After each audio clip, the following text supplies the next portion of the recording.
Hi guys.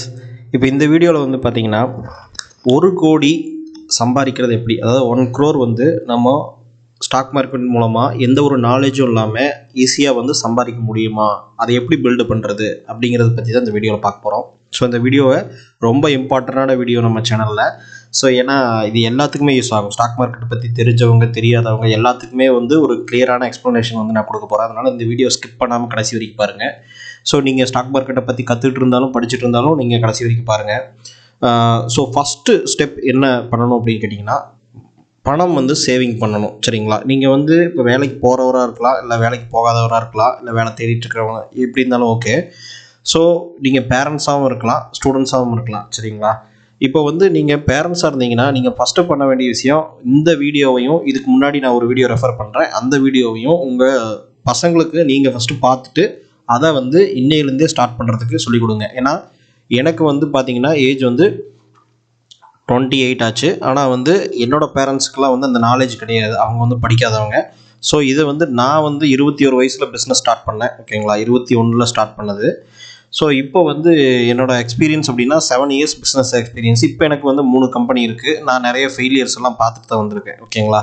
ஆனால் எனக்கு வந்து ஒரு வேளை என்னோட கம்மியான ஏஜ்லேயே வந்து சொல்லி கொடுத்துருந்தாங்க அப்படின்னா நான் வந்து இன்னும் பெருசாக நிறைய விஷயங்கள் வந்து பில்டு பண்ணியிருப்பேன் அப்படிங்கிறது வந்து எனக்கு தெரியும். ஸோ அதனால் அந்த பேரண்ட்ஸ் அப்படிங்கிறது வந்து ட்ரிகர் பாயிண்ட். இது ராகேஷ் ஜுன்ஜுன்வாலாவோட வீடியோ வந்து நான் முன்னாடி போட்டிருக்கேன். அந்த வீடியோலையும் அவங்க அப்பா மூலமாக தான் ஸ்டாக் மார்க்கெட் வந்து அந்த பையனுக்கு தெரிய ஆரம்பிச்சது. அவர் தான் ராகேஷ் ஜுன்ஜுன்வாலா. சரிங்களா?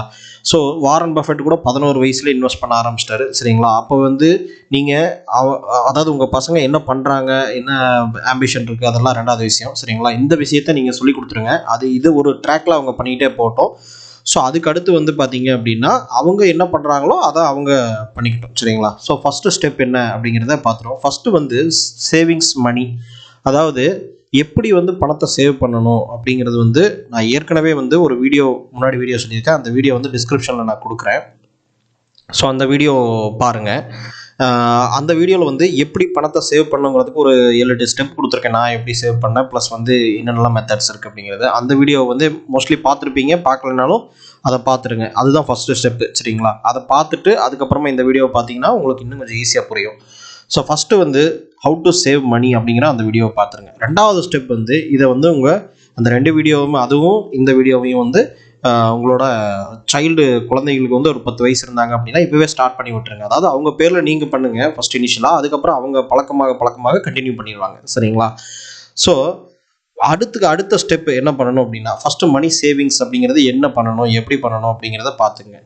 3வது ஸ்டெப் என்ன பண்ணணும் அப்படின்னா, ஃபஸ்ட்டு நான் ஒரு கால்குலேஷன் போட்டிருக்கேன். அதாவது மாதம் உங்களால் ஒரு 3000 ரூபாய் சேவ் பண்ண முடியும் அப்படிங்கிறத கணக்கு வச்சுக்குவோம். சரிங்களா? ஒரு 3000 rupees. நீங்கள் வந்து ஐடி கம்பெனியில் நார்மலாக வேலைக்கு போகிறவங்களே மினிமம் வந்து ஒரு 30,000 to அதுக்கு மேலேயே சம்பாதிக்கிறாங்க மினிமம்மு. ஸோ 30,000 வந்து ஒரு 10% தான் ஒரு 3000 ரூபாய். அந்த 3000 ரூபாய் நீங்கள் ஃபஸ்ட்டு எடுத்து வச்சிட்டிங்கன்னா அதனால் உங்களுக்கு எந்த லாஸும் ஆக போகிறதில்ல. நீங்கள் வந்து எப்போவுமே வந்து இந்த சேவிங்ஸோட இந்த வீடியோ பார்த்தீங்கன்னா அதில் சொல்லியிருப்பேன் என்னென்னலாம் ஸ்டெப்ஸ் பண்ணணும்னு. ஸோ மாதம் 3000 ரூபாய் சேவ் பண்ணுறீங்கன்னு நம்ம வச்சுக்குவோம். சரிங்களா? ஸோ மாதம் 3000 ரூபாய் சேவ் பண்ணுறீங்க. அப்போ இந்த ஒரு வருஷம் ஃபுல்லாக மாதம் 3000 ரூபாய் சேவ் பண்ணுறீங்க. ரெண்டாவது ஸ்டெப் என்ன அப்படின்னா, அதுக்கு அடுத்த வருஷம், அதாவது இயர் வந்து இது ஃபஸ்ட் இயரில் 3000 ரூபாய் சேவ் பண்ணுறீங்க. ஃபஸ்ட் வருஷத்தில் 3000 ரூபாய் சேவ் பண்ணுறீங்க. அதுக்கு அடுத்த வருஷம் சேவிங்ஸ் 10% இன்க்ரீஸ் பண்ணுறீங்க. ஏன்னா வருஷம் உங்களுக்கோட சேலரி ப்ளஸ் போனஸ் ஏதாவது வகையில் ஒரு அமௌண்ட் வரும்போது அதுக்கு அடுத்த வருஷம் வந்து 10% நீங்கள் எவ்வளோ போன வருஷம் சேவிங்ஸ் பண்ணிட்டு இருந்தீங்களோ அதில் 10% இன்க்ரீஸ் பண்ணுறீங்க. சரிங்களா? அதில் வந்து 10% நம்ம கால்குலேட் போட்டோம்னா அடுத்த வருஷங்கிறது 3300 ரூபாய் சேவ் பண்ணுறீங்க மாதத்துக்கு. ஸோ அதுக்கு அடுத்த வருஷம் 3வது வருஷம் அப்படிங்கும்போது அதே சேம் 10% இன்க்ரீஸ் பண்ணிங்கன்னா லாஸ்ட் இயர்லேருந்து 3630 ரூபா சேவ் பண்ணுவீங்க. சரிங்களா? ஸோ இப்போது 3 வருஷம் முடிஞ்சிருச்சு. ஸோ 4வது வருஷம் இதே மாதிரி பண்ணிங்க அப்படின்னா தொடர்ந்து 20 வருஷம் நீங்கள் பண்ணும்போது 18,000 ரூபாய் நீங்கள் 20வது வருஷத்தில் 18,000 ரூபாய் மாதம் வந்து சேவிங்ஸ் பண்ணக்கூடிய சிச்சுவேஷனுக்கு வந்திருப்பீங்க. சரிங்களா? ஸோ ஏன்னா கண்டிப்பாக நீங்கள் என்ன வேலை செஞ்சாலும் எவ்வளோ பெரிய ஆளாக இருந்தாலும் இன்னையிலேருந்து 20 வருஷம் கழிச்சு உங்களோட சேலரி ப்ளஸ் எல்லாமே இன்க்ரீஸ் ஆகிட்டு தான் இருக்கும். ஸோ இன்க்ரீஸ் பண்ணி தான் ஆகணும். ஏன்னா அது வந்து எக்கனாமிக்கலாகவே வந்து பார்த்தீங்கன்னா அந்த டைமில் அந்த சேலரிங்கிறது அதிகமாக தான் இருக்கும். சரிங்களா? அப்போ அந்த டைமில் 18,000 ரூபாங்கிறது வந்து உங்களுக்கு ரொம்ப கம்மியான அமௌண்ட்டாக தான் இருக்கும். ஏன்னா அந்த டைமில் வந்து உங்களுக்கு சேலரிங்கிறது அதிகமாயிரும். ஏன்னா நார்மலாகவே கம்பெனிஸ் அப்படி தான் கொடுத்தாகணும். சரிங்களா? ஸோ இது வந்து ஒரு சுச்சுவேஷன். ஸோ இந்த சினாரியோவை நம்ம எடுத்துக்கிட்டோம் அப்படின்னா, இந்த சினாரியோவை நீங்கள் கண்டிப்பாக பண்ணணும். இது பண்ண முடியாத ஒரு கான்செப்ட் எல்லாம் கிடையாது. சரிங்களா? நீங்கள் செலவு கணக்கு பார்த்தீங்கன்னா, நீங்கள் நார்மலாக மாதத்துக்கு செலவு பண்ணுறதே வந்து மாதத்துக்கு வருஷத்துக்கு கணக்கு போட்டிங்கன்னா இதை விட அதிகமாக தான் செலவு பண்ணுவீங்க. அதில் தண்ட செலவு, தேவையில்லாத செலவு வந்து பாதிக்கும் மேலே இருக்கும். சரிங்களா? ஸோ 3,000 ரூபாய் சேவ் பண்ணீங்க, அதில் 10% வருஷம் இன்க்ரீஸ் பண்ணீங்கன்னு வச்சுக்குவோம். ஸோ இப்போ இந்த சேவிங்ஸை என்ன பண்ணணும் அப்படின்னா, இப்போ 3,000 ரூபாய் சேவிங்ஸ் பண்ணி உங்கள் அக்கௌண்ட்டில் வச்சுருந்தீங்கன்னா அது யூஸ் இல்லை. ஸோ அதுக்கு அந்த சேவிங்ஸ் வந்து நமக்கு எந்த வகையிலுமே யூஸ் இல்லை. அது ஆக்சுவலாக அது லாஸ். எப்படின்னா இது இன்ஃப்ளேஷனில் போயிடும். சரிங்களா? ஸோ 3,000 ரூபாயை நீங்கள் மாதம் இன்வெஸ்ட் பண்ணிக்கிட்டே வரணும். இந்த சேவிங்ஸை வந்து இன்வெஸ்ட் பண்ணிக்கிட்டே வரணும். ஸோ எப்படி இன்வெஸ்ட் பண்ணணும், எதில் இன்வெஸ்ட் பண்ணணும் அப்படிங்கிறத நான் சொல்கிறேன். இப்போது 3,000 ரூபாய் வந்து இன்வெஸ்ட் பண்ணுறதுக்கு நம்ம என்ன பண்ணணும் அப்படின்னா, இப்போது நான் என்னோடய ஜீரோதாவோட அக்கௌண்ட்டு நான் ஓப்பன் பண்ணுறேன். அந்த அக்கௌண்ட்டில் வந்து பார்த்தீங்கன்னா MON 100 அப்படிங்கிறத வந்து ஆட் பண்ணியிருக்கேன். இது என்ன அப்படின்னா, இதில் நம்ம பட்டன் கிளிக் பண்ணி ஃபண்டமெண்டல் இது வந்து ஒருவேளை நீங்கள் ஜீரோதாவோட அக்கௌண்ட் இல்லை, நீங்கள் புதுசாக இந்த வீடியோ பார்க்குறீங்கன்னா ஜஸ்ட் புரிஞ்சுங்க. அதுக்கப்புறம் எப்படி வந்து நீங்கள் நம்மளோட மற்ற சேனலில் இருக்கிற மற்ற வீடியோஸ் எல்லாம் பார்க்கும்போது உங்களுக்கு புரியும். புதுசாக பார்க்குறவங்க மியூச்சுவல் ஃபண்டில் கூட இன்வெஸ்ட் பண்ணலாம். நான் வந்து நம்மளோட ஆல்ரெடி சப்ஸ்கிரைபர் வந்து எல்லாருமே டிமேட் அக்கௌண்ட் ஜீரோதாவில் இல்லை வேறு ஏதாவது ஒரு ப்ரோக்கரேஜ் கம்பெனிஸில் வச்சுருப்பாங்க. ஸோ அவங்களுக்காக நான் சொல்கிறேன், நீங்களும் பார்த்துக்கங்க. இப்போ ஃபண்டமெண்டல்ஸ் போனீங்கன்னா இது வந்து மோத்திலால் ஆஸ்வால் நாஸ்டாக் 100 ETF. ETF அப்படிங்கிறது என்ன அப்படின்னா, இது almost same like mutual fund தான். ஆனால் எக்ஸ்சேஞ்சில் ஈஸியாக ட்ரேட் பண்ணிக்கலாம். சரிங்களா? மியூச்சுவல் ஃபண்ட்னா மியூச்சுவல் ஃபண்டு பிளாட்ஃபார்மில் போய் தான் நம்ம இன்வெஸ்ட் பண்ண முடியும். ஆனால் அப்படி பண்ணாமல் எக்ஸ்சேஞ்சிலே ட்ரேட் பண்ணிக்கிற மியூச்சுவல் ஃபண்டு தான் வந்து ETF. இது கொஞ்சம் டெஃபினிஷன் வேறு மாதிரி இருக்கலாம். ஆனால் அதை பற்றி நம்ம இப்போ பார்க்க தேவையில்லை, ஏன்னா ரொம்ப டைம் ஆயிரும். ஸோ ETFனா என்ன அப்படின்னா almost same like mutual fund. Mutual ஃபண்ட்னா என்ன, மல்டிபிள் ஸ்டாக்ஸை ஒன்றா கலந்து ஒரே பேஸ்கெட் ஃபண்டாக கிரியேட் பண்ணுறது தான் மியூச்சுவல் ஃபண்டு. ஒரு ஸ்டாக்ஸோ இல்லை பாண்டோ இந்த மாதிரி மல்டிபிள் விஷயத்தை கலெக்ட் பண்ணுறது. இப்போ மோத்திலால் ஆஸ்வால் நாஸ்டாக் 100 அப்படிங்கிறது என்னன்னா, நாஸ்டாக் அப்படிங்கிறது வந்து நம்மளதில் வந்து எப்படி NSEங்கிறது வந்து இந்தியன் ஸ்டாக் மார்க்கெட்டோ, அதே மாதிரி நிஃப்டி அப்படிங்கிறது வந்து நம்ம இந்தியன் ஸ்டாக்கு இண்டெக்ஸை வந்து குறிப்பிட்றதுக்கு நம்ம என்ன சொல்கிறோம், நிஃப்டின்னு சொல்கிறோம். யூஎஸில் வந்து யூஎஸோட ஸ்டாக் மார்க்கெட்டில் நாஸ்டாக் அப்படிங்கிறது நிஃப்டி மாதிரி. சரிங்களா? அப்போ அந்த நாஸ்டாக்ல இருக்கிற டாப் 100 கம்பெனிஸ் உங்களுக்கே தெரியும். யூஎஸ் கம்பெனிஸ் தான் வந்து வேர்ல்டு ஃபுல்லாக பிஸ்னஸ் பண்ணுற கம்பெனிஸ், டாப் லெவல் கம்பெனிஸு, அதிகமாக $1 பில்லியன் கம்பெனிஸ் இருக்குது. ஸோ அதில் இருக்கிற டாப் 100 கம்பெனிஸ் வந்து பார்த்தீங்க அப்படின்னா எடுத்து மோத்திலால் ஆஸ்வால் அப்படிங்கிற கம்பெனி வந்து ஒரு ஃபண்டாக கிரியேட் பண்ணியிருக்காங்க. அந்த ஃபண்டு தான் வந்து நாஸ்டாக் 100 ETF அப்படின்னு சொல்கிறோம். அதாவது 100 கம்பெனிஸ். ஸோ 100 கம்பெனிஸை கலந்து போடுறதுனால ஒவ்வொரு கம்பெனிலேருந்து ஒவ்வொரு ஸ்டாக் வாங்கினா கூட உங்களுக்கு 1 லட்ச ரூபாய்க்கு மேலே போயிடும். ஆனால் இவங்க வந்து என்ன பண்ணுறாங்கன்னா 100 கம்பெனியோட ஸ்டாக்ஸையும் மிங்கிள் பண்ணி ஒரு ஃபண்டாக கிரியேட் பண்ணி அந்த ஃபண்டில் சின்ன சின்ன பார்ட்டாக பிரித்து கொடுக்கறதுனால உங்களுக்கு வந்து வாங்கக்கூடிய அளவுக்கு ஈஸியாக இருக்குது. இதோட விலை என்ன அப்படின்னு கேட்டிங்கன்னா MON 100. இப்போ இதில் வந்து இந்த ஒரு ஸ்டாக் வாங்கணும் அப்படின்னா இந்த 100 ஸ்டாக்லேயுமே ஒவ்வொரு பர்சன்டேஜ் வாங்கின மாதிரி. ஓகேங்களா? ஸோ 100 கம்பெனி என்னென்ன பார்க்கணுன்னா கூகுளில் போய் நீங்கள் சர்ச் பண்ணி பார்த்துக்கலாம். இந்த மோத்திலால் ஆஸ்வால் நாஸ்டாக் 100ன்னு போட்டிங்கனாலே கூகுளில் வந்துடும். இப்போ $121.33 தான் இதோட ப்ரைஸ். சரிங்களா? இந்த $121 கொடுத்து நீங்கள் வாங்கினீங்கனாலே இந்த 100 கம்பெனியில் இன்வெஸ்ட் பண்ணியிருக்கீங்கன்னு தான் மீனிங். சரிங்களா? சேம் லைக் இதில் வந்து எந்த ஒரு மாற்றமுமே கிடையாது. ஸோ இந்த 100 கம்பெனியோட டோட்டல் ரிட்டர்ன் என்னவோ அதே தான் உங்களோட இந்த $121 வாங்கினது. ஏன்னா இந்த 100 கம்பெனியில் ஒவ்வொன்று வாங்கினா கூட 2 லட்சத்துக்கு மேலே போயிடும் எனக்கு தெரிஞ்சு. ஸோ ஆனால் நீங்கள் இந்த ஃபண்டு வாங்கும்போது உங்களுக்கு வந்து ஈஸியாக சேஃப் அண்ட் செக்யூர்டாக உங்களுக்கு கம்மியான அமௌண்ட்டாக நீங்கள் 100 கம்பெனிலேயே இன்வெஸ்ட் பண்ணிக்கலாம். சரிங்களா? அப்போ அப்படி பார்க்கும்போது MON 100 அப்படிங்கிறது வந்து என்ன அப்படிங்கிறத நம்ம பார்த்துருவோம். இப்போ இது நாஸ்டாக்கோட 100 கம்பெனிஸ் சேர்ந்தது, டாப் லெவல் 100 கம்பெனிஸ் சேர்ந்தது இந்த ETF. இப்போ இந்த ETF வந்து பார்த்தீங்கன்னா இந்த போன மாதத்தில் 1 மந்த் ரிட்டர்ன் வந்து 2.43% வந்து ரிட்டர்ன் கொடுத்துருக்கு. சரிங்களா?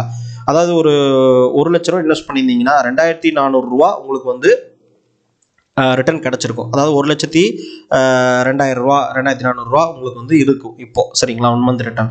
1 இயர் ரிட்டர்ன் பார்த்தீங்கன்னா 31%. அதாவது 1 லட்ச ரூபா நீங்கள் இன்வெஸ்ட் பண்ணியிருந்தீங்கன்னா 31,000 ரூபா உங்களுக்கு ரிட்டர்ன் கிடச்சிருக்கும். ஸோ இந்த ஒரு வருஷத்துக்கு முன்னாடி நீங்கள் இன்வெஸ்ட் பண்ணியிருந்தீங்கன்னா உங்களுக்கு வந்து 1,31,000 ரூபா இப்போ இருந்திருக்கும். சரிங்களா? ஸோ இது ஆவரேஜ் ரிட்டர்ன், மந்த்லி ஆவரேஜ், அதாவது இயர்லி ஆவரேஜ் ரிட்டர்ன் பார்த்தீங்கன்னா 20% அதாவது நீங்கள் எத்தனை இன்வெஸ்ட் பண்ணாலும் வருஷத்துக்கு 20% ஆவரேஜ் ரிட்டர்ன் வந்து கேரண்டியாக உங்களுக்கு கிடைக்குது. CAGR, அதாவது காம்பவுண்டிங் ஆனுவல் growth ரேட் அப்படிங்கிறது. சரிங்களா, வருஷத்துக்கு 20% கேரண்டி. ஏன்னா இது இந்த கம்பெனிஸ் எல்லாம் இல்லை அப்படின்னா என்ன சொல்கிறது, எக்கனாமிக் க்ரைசிஸ் ஆகி ஃபுல்லாகவே வந்து பார்த்தீங்கன்னா நம்ம வந்து கவர்மெண்ட் எல்லாமே ஃபெயிலியர் ஆகி உலகமே அழிகிற நிலம வந்தால் தான் 100 கம்பெனியும் லாஸ் ஆகும், அதாவது ஃபெயிலியர் ஆகும். சரிங்களா, ஸோ ஏன்னா இந்த எல்லா நம்ம சாப்பிட்ற ஃபுட்டுலேருந்து எல்லாமே இந்த 100 கம்பெனிக்குள்ளே அடக்கம். சரிங்களா, ஸோ இப்போ இந்த கம்பெனிஸோட ட்ராக் ரெக்கார்டு என்னன்னு 20% வந்து வருஷத்துக்கு கிடைக்குது. இப்போ இந்த கம்பெனியோட ட்ராக் ரெக்கார்டு என்னன்னு பார்த்தீங்கன்னா MON100 அப்படிங்கிற இந்த ஃபண்டு ETF ஃபண்டுக்கு நீங்கள் வந்து சார்ட் பார்த்தீங்கன்னா உங்களுக்கு வந்து மந்த்லி சார்ட் நான் ஓப்பன் பண்ணியிருக்கேன். மந்த்லி சார்ட் பார்த்தீங்கன்னா இது வந்து 2015 வருஷம் இதை ஸ்டார்ட் பண்ணியிருக்காங்க இந்த ஃபண்டுன்னு வைங்க.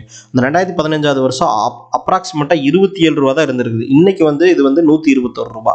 அப்போது 2014 நீங்கள் இன்வெஸ்ட் பண்ணிங்கன்னா 2018 ஒரு கிரைசிஸ் நடந்தது. சரிங்களா, அந்த ஸ்டேஜில் பாருங்கள், அந்த 2018 கிரைசிஸில் மட்டும்தான் உங்களுக்கு வந்து ஒரு 66 ரூபா இருந்தது, ஒரு 46 ரூபாய்க்கு வந்திருக்குதுன்னு வச்சுக்கோங்க. ஒரு 20 ரூபா கம்மியாக இருக்குது. ஆனால் திரும்பவும் அதை பீட் பண்ணி உங்களுக்கு வந்து என்ன ஆயிடுச்சு, 2020 தாண்டி அதுக்கப்புறம் இப்போ பாருங்கள் எவ்வளோ தூரம் போயிட்டு இருக்குன்னு. ஸோ எப்பவுமே இண்டெக்ஸ் ஃபண்ட் அப்படிங்கிறது வந்து நீங்கள் கீழே வர நீங்கள் பை பண்ணிக்கிட்டே இருக்கணும். சரிங்களா, நீங்கள் தைரியமாக பை பண்ணலாம். ஏன்னா நீங்கள் வந்துட்டு கரெக்டான இன்வெஸ்ட்மெண்ட்டில் தான் பண்ணிகிட்டு இருக்கீங்க. இது வந்து ஆவரேஜ் டோட்டலாக நிறைய கம்பெனி சேர்ந்ததுங்கிறதுனால உங்களுக்கு இன்வெஸ்ட்மெண்ட் வந்து ஃபெயிலியர் ஆகாது. சரிங்களா, இதுதான் safest and best way to investment. ஆனால் சப்போஸ் நீங்கள் வந்து ஓனாக நீங்கள் ஸ்டடி பண்ணி நீங்கள் இன்வெஸ்ட் பண்ணீங்கன்னா நீங்கள் வந்து வேறு மெத்தடை ஃபாலோ பண்ணலாம், அதிகமான ரிட்டர்ன் வேணும் அப்படின்னா. ஆனால் எனக்கு எதுவுமே தெரிய தேவையில்லை, நான் இன்வெஸ்ட் பண்ணணும்னா இதை நீங்கள் ஃபாலோ பண்ணிக்கங்க. சரிங்களா, ஸோ இப்போது உங்களுக்கே தெரியும் 2021 முடிகிறப்போ 121 ரூபா வரைக்கும் வந்திருக்குது. அதிகபட்சமாக 134 ரூபா வரைக்கும் வந்திருக்குது. சரிங்களா, ஸோ இதோட சார்ட்டை பார்த்தீங்கனாலே தெரியும், ஒன்றும் பெருசாக வந்து டவுன் ஆகிட்டு அப்படியே வந்து கீழேயே போயிட்டு அந்த மாதிரிலாம் இருக்காது. சரிங்களா, ஸோ இதனால தான் எல்லாருமே மியூச்சுவல் ஃபண்டு ETF இன்வெஸ்ட் பண்ண சொல்லுங்கள் அப்படின்னு நம்ம சொல்கிறோம். சரிங்களா, ஸோ இப்போது இதில் வந்து 20% ஆனுவல் காம்பவுண்டிங் ரிட்டர்ன் நமக்கு 20% கிடைக்குதுன்னா கூட நம்ம சேவ் பண்ணியிருக்கிற இந்த 3000 ரூபாயை இதில் நம்ம இப்போ பை பண்ணி இன்வெஸ்ட் பண்ணுறோம்னு வச்சுக்கோங்க. என்ன நடக்கும் அப்படிங்கிறத நம்ம பார்ப்போம். ஸோ 3000 ரூபாய் அப்படிங்கிறது வந்து பார்த்தீங்க அப்படின்னா நம்ம ஃபஸ்ட் இயர் ஸ்டார்ட் பண்ணுறோம், 20வது வருஷம் அப்படிங்கும்போது 18,000 ரூபாய் வருது. ஸோ ஆவரேஜாக டிவைட், அதாவது மிடில் டேர்ம்ஸில் நின்னா கூட 9,000 ரூபாய், 18,000 ரூபாயில் பாதி 9,000 ரூபாய் ஆவரேஜாக நம்ம இன்வெஸ்ட் பண்ணியிருக்கோம் அப்படின்னு வைக்கிறோன்னு வைங்க. ஆனால் அதை விடமே நான் கன்சர்வேட்டிவாக 7,000 ரூபா தான் நான் மாதம் ஆவரேஜாக வந்து இந்த 20 வருஷம் இன்வெஸ்ட் பண்ணியிருக்கேன் அப்படிங்கிற ஒரு கால்குலேஷன் எடுத்துக்கிறேன். அப்போ சிப் கால்குலேட்டர், அதாவது சிஸ்டமேட்டிக் இன்வெஸ்ட்மெண்ட் பிளான் நம்ம சொல்கிறோம், மாதம் இன்வெஸ்ட் பண்ணுறதுனால. ஸோ மாதம் 7,000 ரூபா. ஆனால் நீங்கள் 3,000 ரூபா தான் ஸ்டார்ட் பண்ணுவீங்க. ஆனால் 20 வருஷம் எண்டில் வந்து ஆவரேஜாக 7,000 ரூபா மாதம் இன்வெஸ்ட் பண்ணியிருக்கீங்க அப்படிங்கிற கணக்கில் வச்சுக்குவோம் நம்ம. சரிங்களா, ஏன்னா இன்க்ரீஸ் பண்ணிகிட்டே போகிறீங்க இல்லையா வருஷம். ஸோ அந்த கணக்கில் நான் சொல்கிறேன். ஸோ 7,000 ரூபாய் நம்ம இன்வெஸ்ட் பண்ணியிருக்கிறோம் அப்படின்னா மாதம் 20% இயர்லி காம்பவுண்டிங் ரிட்டர்ன் கிடைக்குது அப்படின்னா 20 வருஷம் டைம் பீரியடில் நீங்கள் டோட்டலாக இன்வெஸ்ட் பண்ண அமௌண்ட் எவ்வளோன்னா 16,80,000 ரூபாய் நீங்கள் இன்வெஸ்ட் பண்ணியிருப்பீங்க. 20 வருஷமாக சேர்த்து நீங்கள் 16,80,000 ரூபாய் இன்வெஸ்ட் பண்ணியிருப்பீங்க. ஆனால் அதுக்கடுத்து வந்து பார்த்தீங்கன்னா எஸ்டிமேட்டட் ரிட்டர்ன், அதாவது உங்களுக்கு அந்த காம்பவுண்டிங் ரிட்டர்ன் வருஷம் 20% அப்படிங்கும்போது மாதம் உங்களுக்கு ஒரு இன்வெஸ்ட்மெண்ட் ரிட்டர்ன் ஆகுது இல்லையா, அது எல்லாமே சேர்த்து நீங்கள் எவ்வளோ பில்டு பண்ணியிருப்பீங்க, எஸ்டிமேட்டட் ரிட்டர்ன் மட்டும் உங்களுக்கு எவ்வளோ கிடச்சிருக்கு 20வது வருஷம் இல்லைன்னா 2 கோடி உங்களுக்கு கிடச்சிருக்கு. 2,04,00,000 உங்களுக்கு வந்து கிடச்சிருக்கும். சரிங்களா, 4,50,000 உங்களுக்கு கிடச்சிருக்கும். அப்போ டோட்டலாக நீங்கள் இன்வெஸ்ட் பண்ண அமௌண்ட்டு 16 லட்சம், ஆனால் உங்களுக்கு கிடச்சது வந்து 2 கோடி. சரிங்களா, எவ்வளோ ரிட்டர்னுங்கிறத நீங்களே கால்குலேட் பண்ணிக்கோங்க. டோட்டல் வேல்யூ அப்படிங்கிறது வந்து பார்த்தீங்கன்னா 2,21,00,000 உங்களுக்கு வந்து 20வது வருஷம் எண்டில் இருக்கும். சப்போஸ் நீங்கள் 10 வயசு இருந்தீங்க அப்படின்னா, இப்போ அந்த 10 வயசு பையனுக்கு நீங்கள் ஸ்டார்ட் பண்ணி விட்டீங்க அப்படின்னா அவன் வந்து இன்னும் ஒரு 10 வருஷம் கழிச்சு அவன் சம்பாதிக்க ஆரம்பிச்சிருவான். அதாவது ஒரு 20 வருஷம் 15 வருஷம் 25 வயசில் சம்பாதிக்க ஆரம்பிக்கிறான் அப்படின்னா 15 வருஷம் கழிச்சு சம்பாதிக்கலாம். அந்த 15 வருஷம் வரைக்கும் நீங்கள் இன்வெஸ்ட் பண்ணுவீங்க. சரிங்களா, ஸோ ரெண்டுமே வந்து எப்படி வேணாலும் நீங்கள் கால்குலேட் பண்ணிக்கலாம். ஸோ அப்போ வந்து என்ன ஆகும் அப்படின்னு கேட்டிங்கன்னா 20 வருஷம் அப்படிங்கும்போது அவனோட 30வது வயசுலேயே அவன் 2 கோடிக்கு மேலே கையில் வச்சுருப்பான். அவன் வந்து இந்த டிசிப்ளினை ஃபாலோ பண்ணாலே போதும். நாலேஜுங்கிறது செகண்டரி மேட்டர். மணி சம்பாதிக்கிறதுங்கிறது மோஸ்ட்லி சைக்கலாஜிக்கல் ப்ராசஸ். நம்ம என்ன நினைக்கிறோம்னா ஃபிசிக்கலாக கஷ்டப்படுற ப்ராசஸ்லேயே எப்போவுமே திங்க் பண்ணிகிட்டு இருக்கோம். ஸோ அந்த மாதிரி நம்மளை மாற்றி வச்சுருக்காங்க. நீங்கள் வந்து கால்குலேட்டிவாக போனீங்கன்னா இதுதான் ஃபேக்ட்டு. இது மாதிரி நிறைய லட்சக்கணக்கான பேர் வந்து கோடீஸ்வரனாக இருக்கிறாங்க, இப்பவும் இருக்கிறாங்க. நீங்கள் நிறைய தேடி பார்த்தீங்கன்னா தெரியும். ஆனால் நமக்கு வந்து இந்த நாலேஜை வந்து சரியாக சொல்கிறதுக்கு ஆள் இல்லாதனால இப்படி இருக்குது. சரிங்களா? ஸோ இப்போது 7,000 மாதம் ஆவரேஜாக இன்வெஸ்ட் பண்ணுறீங்கன்னா உங்களுக்கு 20 வருஷத்தில் உங்களுக்கு வந்து நீங்கள் வந்து 16 லட்சம் தான் இன்வெஸ்ட் பண்ணியிருப்பீங்க. டோட்டலாக இன்வெஸ்டட் அமௌண்ட்டு எஸ்டிமேட்டட் ரிட்டர்ன் வந்து 2 கோடி. ஸோ டோட்டலாக 2 கோடியே 21 லட்சம் உங்களுக்கு ரிட்டர்ன் கிடச்சிருக்கும். சரிங்களா?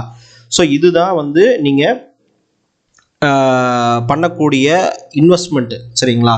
இப்போது சப்போஸ் வந்து நான் இதை விட அதிகமாக ரிட்டர்ன் எடுக்கணும், நான் வந்து இந்த ஸ்டாக் மார்க்கெட்டை பற்றி இன்னும் அதிகமாக கற்றுக்கணும் அப்படின்னு நீங்கள் நினச்சிங்கன்னா, நான் வந்து கோர்ஸ் வந்து ஆல்ரெடி கம்ப்ளீட்டாக பேசிக்லேருந்து ட்ரேடிங் ஸ்ட்ராட்டஜி வரைக்கும் கம்ப்ளீட்டாக நான் பர்சனலாக யூஸ் பண்ணுற ஸ்ட்ராட்டஜி வரைக்கும் கோர்ஸ் போட்டிருக்கேன். நீங்கள் அந்த கோர்ஸ் வேணும்னா கீழே இந்த வீடியோட டிஸ்கிரிப்ஷனில் வந்து கோர்ஸ் வீடியோ அப்படின்னு சொல்லி கொடுத்துருப்பேன். அந்த வீடியோ போய் ஃபுல்லாக பாருங்கள். அந்த கோர்ஸில் என்னென்னலாம் இருக்குது அப்படிங்கிறது தெரியும். வேணா நீங்கள் அந்த மெத்தடை ஃபாலோ பண்ணி அந்த கோர்ஸை பை பண்ணிக்கலாம். சரிங்களா? ஸோ இது ஒரு விஷயம். ரெண்டாவது வந்து பார்த்தீங்க அப்படின்னா, உங்களால் 2 கோடி இது மாதிரி கான்ஸ்டண்ட்டாக சேவ் பண்ணிக்கிட்டு இருந்தீங்க அப்படின்னா உங்களால் சம்பாதிக்க முடியுங்கிறது கிளியராக தெரியும். இது வந்து ப்ரூவன் ட்ராக் ரெக்கார்டு. சரிங்களா? நான் சொல்ல வேண்டியது இல்லை, இது வந்து ஆல்ரெடி ட்ராக் ரெக்கார்டு. சரிங்களா? ஸோ இப்போது நம்ம என்ன பண்ண போகிறோன்னா, லைவாக நான் இப்போ இருந்து ஸ்டார்ட் பண்ண போகிறேன். நான் ஏன் வந்து இதுக்கு முன்னாடி பண்ணல அப்படின்னு கேட்டிங்கன்னா, நான் வந்து இண்டிவிஜுவலாக ஸ்டாக்ஸ் இன்வெஸ்ட் பண்ணுறதுனால நான் இதை விட அதிகமான ரிட்டர்ன் மந்த்லி 10%, 5% ரிட்டர்ன் நான் வந்து எதிர்பார்க்குறேன். அதனால் நான் அந்த வகையில் போயிட்டு இருக்கிறதுனால எனக்கு வந்து இது வந்து ரிட்டர்ன் கம்மி ஆக்சுவலாக. ஆனால் நானும் இதை பண்ணணும், மற்றவங்களும் இதை பண்ணணும் அப்படிங்கிறதுனால நான் என்னோட ஃபுல் அமௌண்ட்டை வந்து நான் பிஸ்னஸ்க்கு யூஸ் பண்ணிட்டு இருக்கிறதுனால எனக்கு இதை விட ரிட்டர்ன் அதிகம் தான். சரிங்களா? அதனால் வந்து என்னென்னா நான் அதில் போடலை. ஆனால் இதில் வந்து நம்மளும் ஸ்டார்ட் பண்ணலாம் அப்படிங்கிறதுனால, உங்களுக்கும் வந்து ஸ்டார்ட் பண்ணுறது இன்றைக்கிருந்தே ஸ்டார்ட் பண்ணுங்க அப்படிங்கிறதுனால நானும் இதை ஸ்டார்ட் பண்ண போகிறேன். இப்போது MON 100 அப்படிங்கிறதுல பார்த்தீங்கன்னா பொசிஷனில் எதுவும் கிடையாது என்னோடது. நான் இப்போ போய் லைவாக இன்வெஸ்ட் பண்ண போகிறேன் ஒரு 3000 ரூபாய். இப்போ வந்து MON 100 நான் பை கொடுக்குறேன். பை கொடுத்து இப்போ எனக்கு வந்து பார்த்தீங்கன்னா ஒரு 10 குவான்டிட்டி அடிச்சேன்னா எனக்கு வந்து 1212 ரூபா தான் கீழே காமிக்குது மார்ஜின் ரெக்கார்டு. சரிங்களா? அப்போ 30 குவான்டிட்டி போட்டேன்னா எனக்கு கரெக்டாக இருக்கும். ஸோ 30 குவான்டிட்டி போட்டேன்னா 3639 ரூபா எனக்கு தேவைப்படுது. ஸோ 3639 ரூபா நான் வந்து இந்த மாதத்துலேருந்து இன்வெஸ்ட் பண்ண ஆரம்பிக்கிறேன். அதாவது டிசம்பர் 12லேருந்து நான் இன்வெஸ்ட் பண்ண ஆரம்பிக்கிறேன். ஸோ நான் வந்து என்ன பண்ணிட்டேன் அப்படின்னா லாங் டேர்ம் செலக்ட் பண்ணியிருக்கிறேன். பை, அதாவது இன்றைக்கி நான் சேல் பண்ண போகிறதில்ல. ஸோ இது வந்து கண்டினியூஸாக இன்வெஸ்ட் பண்ண போகிறேன். ஸோ 30 ரூபாய்க்கு நான் என்ன பண்ண போகிறேன் அப்படின்னா பை பண்ண போகிறேன் இப்போது. ஸோ பை பண்ணிவிட்டேன், பை ஆயிடுச்சு. என்னோடய பொசிஷனில் பார்த்தீங்கன்னா உங்களுக்கு தெரியும் 30 ரூபா பை ஆயிருக்கு. சரிங்களா? 121 ரூபாய்க்கு நான் 2021 வாங்கியிருக்கேன். ஸோ அடுத்த 20 வருஷம் நான் இதே மாதிரி ஃபாலோ பண்ணலாம் அப்படின்ட்டு இருக்கேன். சரிங்களா? மாதம் 3000 ரூபாய் இந்த வருஷம், அதாவது 2022 முடிகிற வரைக்கும். அதுக்கடுத்து 2022 தாண்டி அதுக்கடுத்து திரும்பவும் நான் அதே மாதிரி இன்க்ரீஸ் பண்ண போகிறேன். சரிங்களா? ஸோ நீங்களும் இன்னையிலேருந்தே இதை ஸ்டார்ட் பண்ணுங்கள். சப்போஸ் நீங்கள் வந்து ஸ்டாக் மார்க்கெட்டை பற்றி ஃபுல்லாக தெரிஞ்சுக்கணும், பேசிக்லேருந்து படிக்கணும் அப்படின்னு நினச்சிங்கன்னா, ட்ரேட் பண்ணணும், என்ன மாதிரி ட்ரேட் பண்ணணும், இன்வெஸ்ட் பண்ணணும்னு நினச்சிங்கன்னா நீங்கள் இந்த வீடியோவோட டிஸ்கிரிப்ஷனில் வந்து ஒரு வீடியோ கொடுத்துருக்கேன், கோர்ஸ் வீடியோ. அதை நீங்கள் பார்த்துக்குங்க. கோர்ஸ் எப்பவுமே அவைலபிள் தான், நீங்கள் வாங்கி படிச்சுக்கலாம்.